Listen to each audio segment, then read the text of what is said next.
আজকে বলবো মাসিক বন্ধ কেন হয়, এর কারণ কি, মাসিক বন্ধ হলে এর চিকিৎসা কি, মাসিক ঋতুস্রাব বন্ধ হওয়াকে মাসিক বন্ধ বা এমেনুরিয়া বলে। রোগের কারণে যে মাসিক বন্ধ হয় তাকে আবার দুভাগে ভাগ করা যায়, একটা হচ্ছে প্রাথমিক আর একটা হচ্ছে সেকেন্ডারি।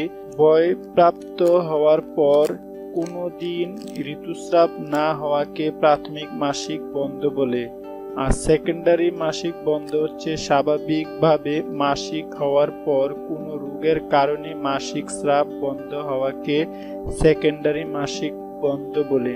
কারণ হচ্ছে স্বাভাবিক বা ফিজিওলজিক্যাল হচ্ছে বয়ঃপ্রাপ্ত হওয়ার পূর্বে, গর্ভাবস্থায়, স্তন্যদানকালে, প্রথম 6 মাস যখন শিশু শুধুমাত্র বুকের দুধ খায়, 45 থেকে 50 বছর বয়সে মাসিক স্বাভাবিকভাবে বন্ধ হয়ে গেলে।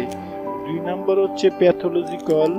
প্যাথোলজিক্যালের কারণগুলি হচ্ছে জন্ম থেকে প্রজনন অঙ্গের অস্বাভাবিক, বিশেষত সতী পর্দায় ছিদ্র না থাকা, জন্ম থেকে জরায়ু বা বাঁকা থাকা না থাকা, জরায়ু খুব ছোট থাকা বা অস্ত্রোপচার করে যদি জরায়ু কেটে ফেলে, ডিম্বাশয় খুব ছোট থাকতে পারে, ডিম্বাশয় রোগাক্রান্ত হলে, অস্ত্রোপচার দ্বারা ডিম্বাশয় কেটে ফেলা হলে, হরমোন উৎপাদন গ্রন্থিকে রোগ হতে এবং এই গ্রন্থি ঠিকমতো কাজ না করলে, জরায়ুতে যক্ষ্মা হলে, বহুদিন ধরে কিডনি রোগে নেফ্রাইটিসে ভুগলে, হৃদরোগ, রক্ত স্বল্পতা, পুষ্টিহীনতার জন্য মাসিক বন্ধ হতে পারে।